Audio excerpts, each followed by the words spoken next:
All right, and it is recording. And so here's another short video in an ongoing effort to offer broad perspective and the many components of cannabis and the things that we're involved with at Meds Cafe and consider. And one of the very interesting components and crucial elements to operations of anything is the labor force, and that's an interest that Stacey Watrobski, our guest for this video, has had, and particularly in the cannabis world. And this is an emerging industry, and there has not been a lot of attention to labor conditions, issues, considerations, and of course there are different types of companies, and some companies are more aware and conscientious, and look out for the types of conditions that make sense and provide that win-win type of a thing in this emerging industry. And um, otherwise there's been already in this short time already a lot of the stories of people kind of being left in a lurch, really blindsided, and many having made moves, many I mean there's just a lot of stories that go along with a lot of people losing their jobs, at the same time, and not really having much Right. else to fall back on at that time. So, just setting the stage of, this component that is so prevalent, but like really, there's some detail there that doesn't get discussed as often. And there's union discussion. There is philosophical approach to like the employee retention type things going on, and yeah, Absolutely. so yeah, if you don't mind giving a little encapsulation of the, those kind of like conditions and considerations when you look at the labor force in this emerging cannabis union or cannabis, industry, to kind of consider, and some things that are, just so important as I'm saying, but probably not, considered as much as you may think. Yeah, and that's very much the truth, Jamie. Thanks for inviting me on to do this. So, there are a lot of issues when it comes to the labor force in cannabis, and the main core and crux is a crack in the foundation of where kind of investment went to. Not a lot of investment went into the people, and the people are the workers, right? So, health and safety is one of the main things that really does fall through the cracks when these companies are kind of coming to be. And it's not necessarily, you know, at the fault of the company initially. They don't necessarily want to put people in danger, but you also don't really know what you're looking for either. So, employees have been subjected to a lot of different things, over the past 5 years. We can go back. There's a lot of respiratory issues that end up developing in grow situations because the proper PPE isn't being offered. Um, that might not be because they don't want to offer it. It's because they don't realize that they need to offer it and then it needs to happen. So it's really important for employees to know what they need in the workplace as well. Because if your employer doesn't know what you need and you don't know what you need, then two wrongs don't make a right, right? So, as coming from the employer standpoint, it's so important in these situations to really have a good relationship with your employees, and really ask them how they're feeling, what's going on, and what they see can be done differently to, kind of make this business and industry one that's inclusive for all. But health and safety isn't the only issue that we're seeing. We're also seeing a massive overhiring. There was a lot of promise in cannabis, right? We thought it was going to be this big thing, and it is this big thing. And what came along with that was a lot of jobs, but a lot of those jobs did not have longevity. Large grow facilities that hired hundreds and hundreds of people. All of a sudden, we see the market tanking in a lot of different places all around the country. And what comes along with that, usually the first thing to go in a company is the labor force. So it grows, we're seeing a lot of big layoffs as well. And without warning, so when you're operating in a small town, let's say, Marshall, Michigan or something, you don't really have a lot of, you don't have a large talent pool there. So when you're hiring hundreds of people and then subsequently laying off hundreds of people, that severely impacts those small communities big time. All of a sudden you have a, percentage of your population that are unemployed immediately. And that really does impact the surrounding economy as well. So, for employees, when you are looking into, getting a job in cannabis, or if you're already working in cannabis, it's important to kind of look at the company that you're working for and see what they're doing as far as expansion goes, what their plans are for the future, so you can kind of prepare and figure out the path for yourself that you want in the industry as well. It's we see in all other industries, right? It's kind of rare that you stay with the same company for 40 years anymore. That was a little bit more of our parents' generation. But we definitely want to see more of that. And having career longevity is huge. How do you have career longevity? With education and training. And a trend that we are unfortunately seeing is a big lack of training, a big lack of education on the employer's part upon the employees. So employees are coming in, they're taking a job, and you're automatically assuming, as you should, that you're going to get some kind of onboard training. You're going to learn the things that you don't necessarily know, and that isn't really the case. And when that happens, everything starts to crumble around. So education is important in all sectors of cannabis, right? It's incredibly important in the grow facilities, cultivation facilities. You need to know what you're doing. You need to know how to take care of the plant. You also need to know what to look for and identify. Is there mold on this? What type of mold is it? Is this something that's going to affect me? Personally, in a respiratory issue, when it comes to bud tending, you need to know what the products are. Otherwise, your customer, your patient might have a really bad time. Being able to properly dose people and have all of that information as the employee also helps you create that path to the career that you ultimately might be wanting to look for in the industry.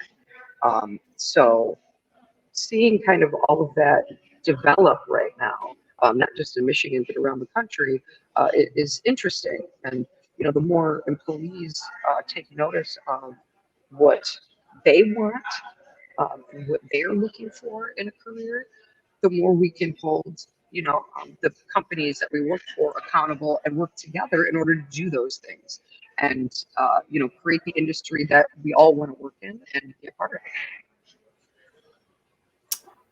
Yep.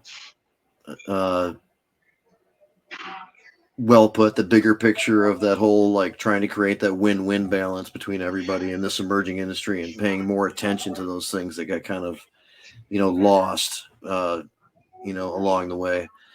And I know that you look at that in many different ways. The union is a thing, and when like that is discussed, that means a healthy, functioning entity that provides a particular service that helps for this balance, for this win-win balance. I mean, it has like a negative connotation to a lot of people because there have been some historical issues with unions. There have been Sure. historical campaigns, negative campaigns against unions that have, all these types of things. But just to define it for these purposes, it's not meant to be a burden on anybody or an unnecessary expense or anything like that. It's in this usage, it's that balance that can be done maybe in that way, or with the awareness of an employer knowing that they want people to be around for a while, and so providing standards that have benefits and competitive wages and that, all the things that somebody would want to stick around for regardless. Absolutely, absolutely. It's the idea of organizing and coming together and collectively. That doesn't just mean your employees are coming together to unionize. It is a whole entity. It is you and the employees in one thing. And unions are the reason that we have 5-day work weeks and 40-hour work weeks and real health and safety standards that were not in place prior to unionization, in the respective industries. Now, that doesn't mean that we can't create those health and safety standards without unionization, but it is not something to be feared, especially in this new industry. It is essential in certain markets, I think, in order to really move this industry forward in the way that we want it to. We're going to become stagnant if we don't improve the quality and health and safety issues that are going on within our grows. And working with a union, being able to do that quicker, efficiently, and legislatively, not just within your company, but outside of that as well, is essential for really taking what we want this industry to be and bring that to life. Because we're seeing a lot of people trying. We're seeing a lot of companies trying, but they're not necessarily trying for the people. They're trying for the profit. And we're all here to make a profit, right? Like, I want a job that I can make money at, and have a savings account and have a retirement fund. My employer wants to make money and expand, so you can employ more people, and that's the name of the game, right? But you're not going to have the employee retention that you need to continue and build that foundation for your company's expansion if you don't take these basic things very seriously. And health and safety and cultivation facilities, I would want to say, is the number one issue that we really So, need to and for focus on. clarity, it's not like, not to infer that there's issues with growing plants, as a specific, thing. It's just, it's having a building, it's having equipment in there, it's having an operation and people moving around and that type of stuff. And you need extra Absolutely. attention to how all that goes down to be safe. And it's not always even, Yes. sometimes you just throw it together and then find out, Yeah, where the issues are, exactly. and, so just to be clear about that, certainly the plants aren't causing a problem, in that The scenario. plant, But it exactly. is an operation. It is like a facility, and there are the moving parts, and you have to Yeah. meet some standards to make sure that the people there are reasonably safe, and that doesn't always Right, happen. And right. that's an issue. Yeah. Yeah, accidents happen too. I mean, they do. That's the world we live in. This is life. But if we can prevent those as best as possible, this is all about preventative, right? Like, we're seeing in cannabis that things are kind of thrown together willy nilly, and now that we're several years in, depending on what state you're in, a lot of things are kind of unraveling, and it's like, oh man, maybe we didn't really pay attention to these things that we didn't know we should have in the first place. And there's nothing wrong with that. But as long as we recognize it and we see that this is a problem and we're identifying it, and if we don't do something about it, then it's wrong. But having it in front of our faces and seeing, we know that there's problems and grows, we know that people are getting sick, we know that our employees, don't have the education that they need in order to maintain these facilities in the proper way. You don't, there's nothing wrong with a cannabis plant. It's not going to, that is not the thing that is going to make you sick. It is an improper environment created by humans that will get you sick. And if you have an improper environment, that generally comes from education and lack thereof. And that can be easily remedied by providing education and training. And it'll also save you a lot of money in the long run as an employer. Employee retention is very low in this industry. It's very low. For the employees that might be watching this is likely not your first cannabis job.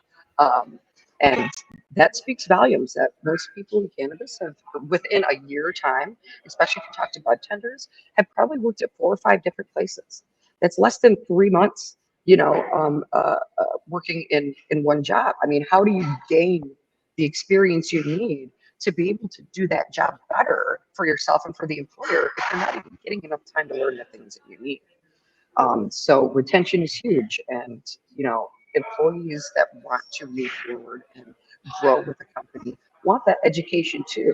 There's a lot of underutilizing of people that have a lot of passion in this industry, from bud tenders to grow techs.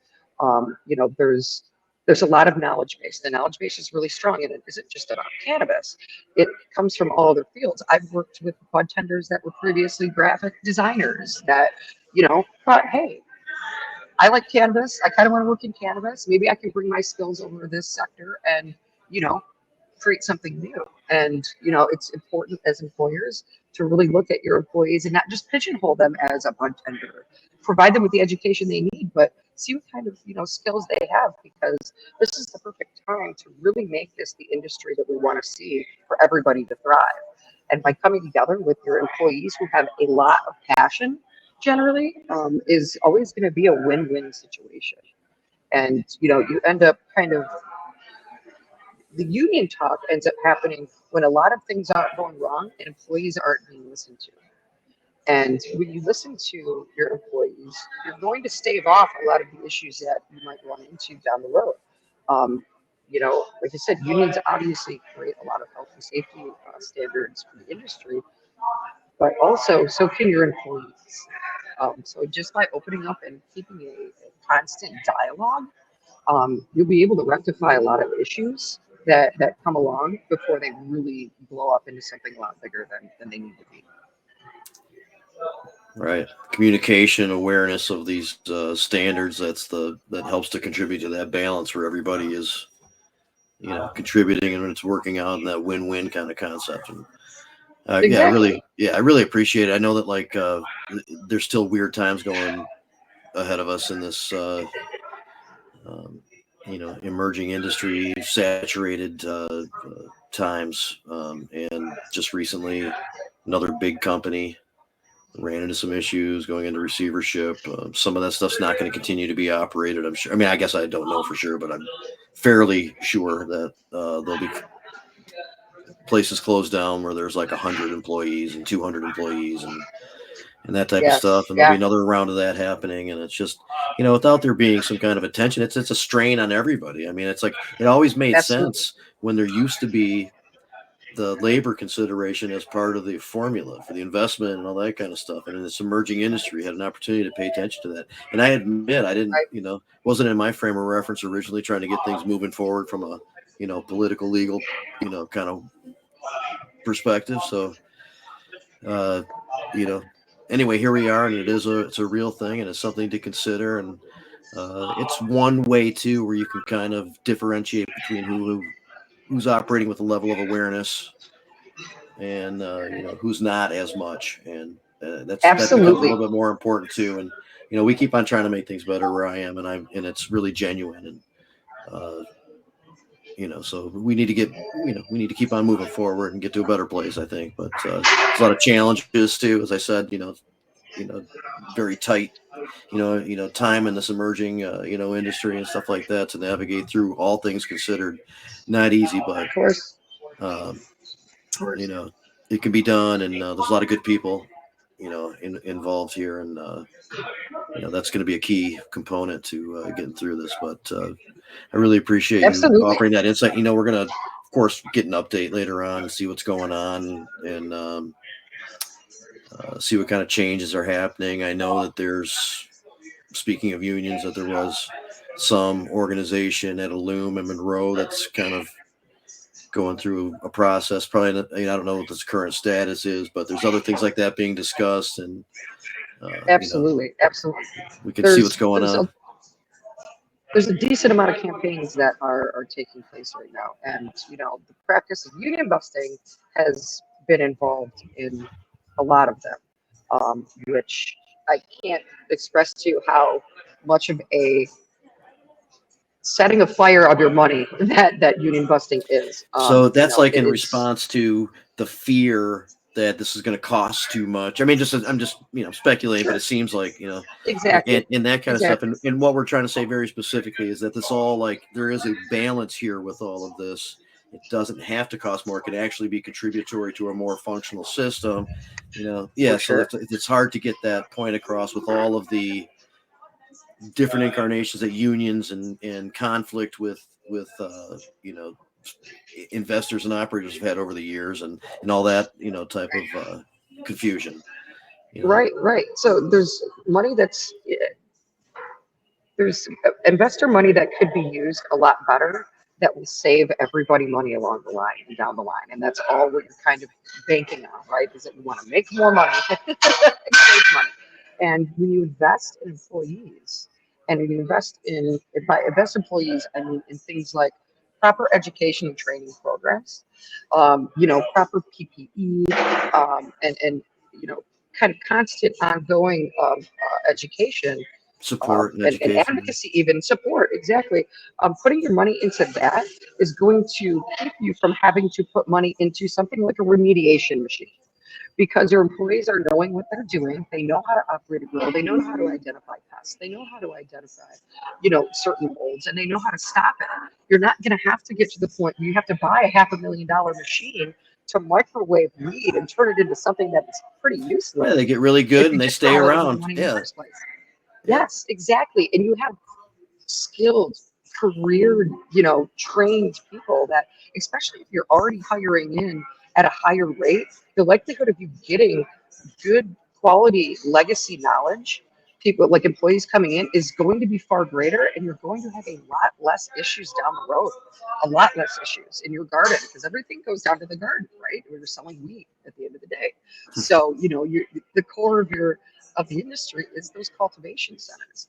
So by investing in, and providing support for employees, whether it be via union participation or just becoming aware of what's needed, you're going to really put yourself in a better position for longevity in this industry. Because a lot of employees as well, with the demographic and the age point that is really kind of more prominent, which is like people in their 20s, we're conscious about what the companies that we're buying from or working for are doing outside of our time with them. And that means, how are they giving back to the community? How are they treating their employees? How are they, investing in the community and, social equity and those things? Those are really important to employees as well as customers. So by going ahead and again doing these preventative measures, just treating people kindly and providing the things that we should be provided, as employees from an employer standpoint, you're just going to be better off. That longevity and retention Seems is simple, so but we know massive that right hasn't now. always been the case in this industry. Yeah, I'm glad that yeah. we hung on for a couple extra minutes because that was some cool stuff and information, and I appreciate it again. And we'll Appreciate you, Jimmy. yeah, and of course we'll get back together again on one of these conversations and get some updates and stuff. So, Stacey Watrobski, and you've got your cannabisworkersresource.com. People want to get a little bit further into it, and we'll talk soon. Yep, Thanks we're again. launching April 1st. Oh, cool. Perfect. April 1st. So, yep, we'll definitely be back to talk soon, Jamie. Thanks for your time. Check it out. All right. Thanks.